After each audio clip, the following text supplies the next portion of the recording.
Welcome to Deep Cuff Channel. Ukrainian army crushes Russian troops. Situation on the front line is getting harder and harder for Russia every day. Although the current center of the conflict is Bakhmut, the situation in Kharkiv is quite difficult. Russia's troubles continue. Vladimir Putin is very angry. Explosion sounds were heard from the strategic city of Sevastopol on the Crimean Peninsula. City of Crimea is the main target of the Ukrainian army. Situation in the region is bad for Russia. Russia relies on Su-57s to turn the tide of the war in Ukraine. New aid from the U.S. military is on its way. Ukrainian army continues to conduct powerful operations against Russian troops. According to the latest statement from the General Staff of the Armed Forces of Ukraine, Russia lost 690 soldiers, 8 tanks, 58 cruise missiles, 23 tactical unmanned aerial vehicles, 6 artillery systems, and 12 armored combat vehicles in the last 24 hours. Most of these Russian casualties occurred in the Bakhmut region, where fighting has intensified recently. After these losses, Russia took action to prevent the advance of the Ukrainian army on the fronts. Accordingly, Russia carried out 85 attacks using multi-barreled rocket launchers, as well as 35 attacks, including warplanes. While most of these attacks were neutralized by the Ukrainian army's air defense systems, it is claimed that 85% success was achieved. Unable to get the desired efficiency from the attacks it carried out, Russia carried out a total of 63 attacks on targets under the control of the Ukrainian army, using missiles and artillery units. These attacks could not seriously damage the Ukrainian army. Most of these Russian attacks took place in the Kateryivka and Kupiansk regions of the Kharkiv region. After the unsuccessful attacks, military officials working in the region reported that the situation at the front was stable. Following these statements, the Air Force Press Service of the Ukrainian Armed Forces published an important report on the war. According to the latest figures announced by the press service, Ukrainian air defense units destroyed 3 unmanned aerial vehicles and 1 Mi-8 helicopter. It is estimated that the unmanned aerial vehicles destroyed in the attacks are Orlan 10. Orlan 10 and Shahid series unmanned aerial vehicles are known as the systems that Russia uses regularly. Just at this time, violent explosions began to be heard from the Berdyansk region. It was reported that as a result of the attacks carried out in the Berdyansk region of Ukraine, Russian command centers and ammunition depots were hit. It was reported that 50 Russian soldiers were neutralized as a result of the attacks. Since Russia will not be able to compensate for most of these losses in the war, the military crisis it will experience in the coming period will grow exponentially.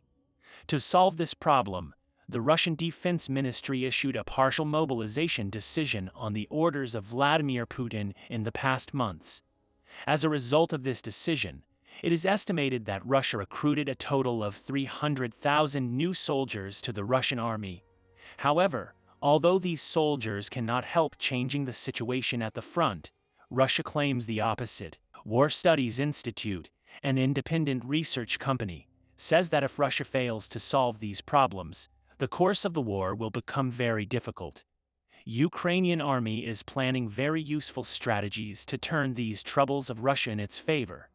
It is known that at the moment the main target of the Ukrainian army is the Crimean Peninsula.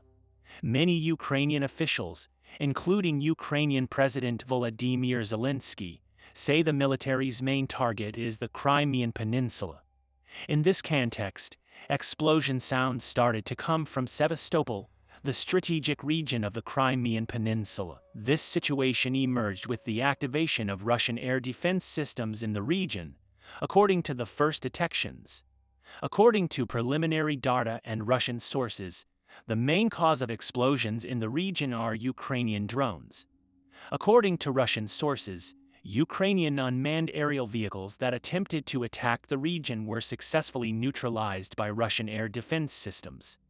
Although the Russian Ministry of Defense refrains from making an official statement on the matter, the risk of attack in the region has been zeroed for now, according to military sources. Photos and videos posted on social networks allow the explosions to be seen in the region. In my opinion, it is unlikely that the Ukrainian army will carry out an operation 600 to 700 km from the front line, because the Ukrainian army will not attempt such a massive attack without repelling all attacks on its territory. Local officials, who made a statement about the attack, noted that the air defense systems in the area currently provide full protection. It is known that the Russian army in the region actively uses defense systems and is preparing for a counter-offensive by Ukraine. Situation in Crimea is currently being followed by all the countries of the world and especially the Ukrainians. Reason for this is the desire of the Ukrainian army to control the region. Range of the HIMARS systems in the inventory of the Ukrainian army is currently at a level that can reach the Crimean Peninsula. Especially the Kherson region is extremely critical for the capture of the Crimean Peninsula.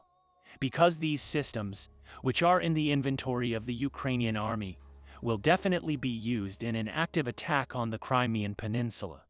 In addition, the Sevastopol attack, which took place in the past months, was an official exercise for the Ukrainian army. Offensive to seize the Crimean Peninsula will be carried out at the joint initiative of the ground, air, and naval forces of the Ukrainian army. Crimean Peninsula is the last stronghold of the Russian army. Ukrainian army will do everything in its power to seize this region. Russia, on the other hand, wants to reverse the situation at the front by using its most advanced warplanes. In this context, Russian defense industry companies reported that they took the newly produced Su-57 warplanes into their inventory. Although Russia describes these warplanes as invincible, the situation is far from that. It has been officially announced by the Russian Ministry of Defense that these systems will be used in the war with Ukraine. However, there is no evidence that the systems were used at the front. According to Russian experts, this system will provide a serious advantage against the Ukrainian army. All indications show that Russia's announcement that it has produced this system is purely propaganda. Russian President Vladimir Putin repeatedly states that his army has not lost the war, but all the news from the front points to the opposite. Although Russia acts purely for propaganda purposes, the Ukrainian army does not care about this situation. In addition, they apply such a strategy, especially since the support of Western countries to Ukraine scares the Russian army. In this context, the U.S. military decided to send a new aid to Ukraine. According to the latest news released by Bloomberg, the U.S. Army has decided to send the Bradley series armored combat vehicles to Ukraine. Although these systems may not seem very effective at first glance, the modernizations to be implemented by the Ukrainian army can maximize its effectiveness at the front. Bradley systems are especially critical for Ukrainians, as they can be used at the center of the expected attack of the Ukrainian army on the Crimean Peninsula. We will continue to monitor the world and especially Ukraine. We'll see what happens in the next few days. We have reached the end of another video. You can support us by liking the video. You can easily follow new videos by subscribing. I wish you all a war-free day. See you.